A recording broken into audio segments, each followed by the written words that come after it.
Hello and welcome to our final video today, or at least about the cards.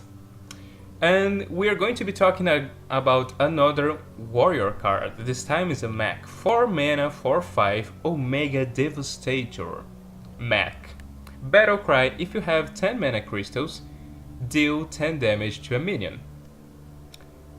I know what you might be thinking. Omega cards basically didn't see play. You're right. You're right.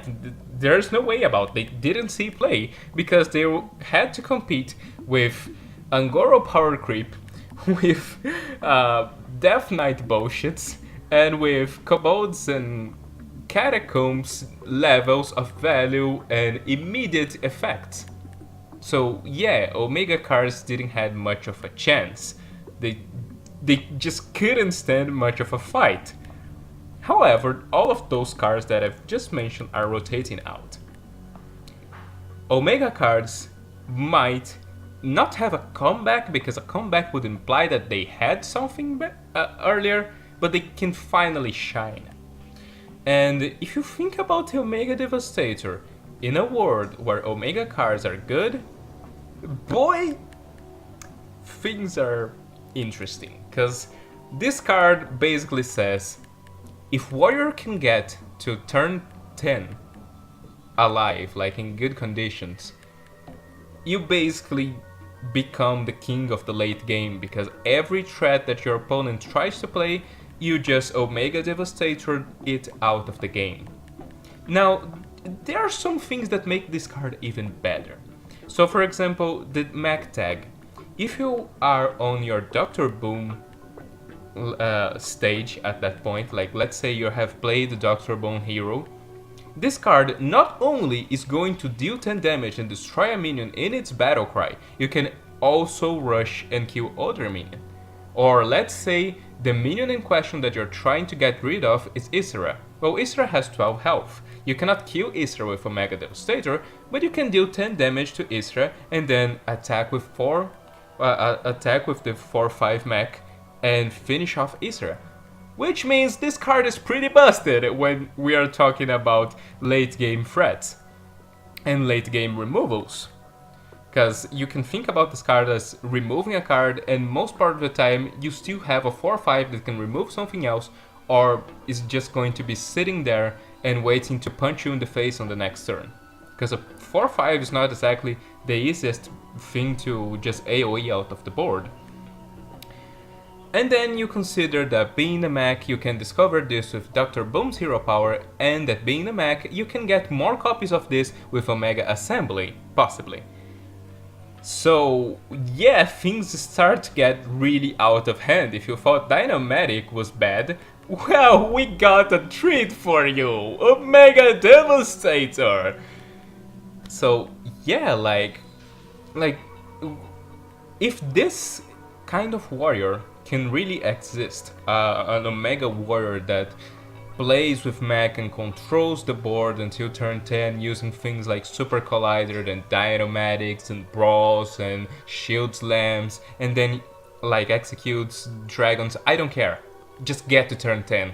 Then you get the Omega Devastators and you get Omega Assembly and you discover more Omega Devastators from Dr. Boom, and everything your opponent tries to play or tries to do, you're just like, no. If this world can happen, then we are in a world of hurt for value and control decks, and like combo decks have a bigger chance to rise. So you might be asking, okay, but with so many things rotating, what combo decks could possibly destroy this? Well, Mechatoon decks are a start. So Mechatoon Warrior survives rotation, Mechatoon Hunter survives rotation. I know those are not decks that you're used to hearing, like I've probably said Mechatoon Hunter and you're like, is that a thing?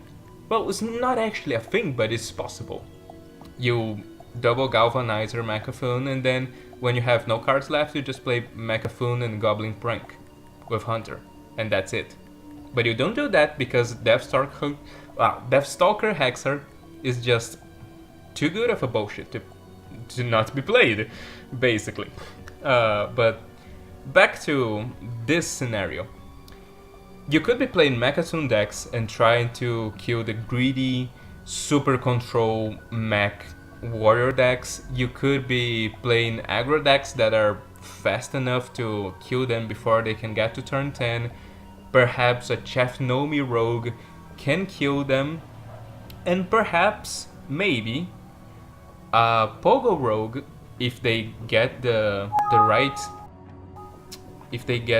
right kind of tools, perhaps a Togo rogue can grow those Pogos big enough that it gets to a point where a Mega Devastator has to be dealing like 20 damage, like you have to play 2 Mega Devastators to kill one single Pogo.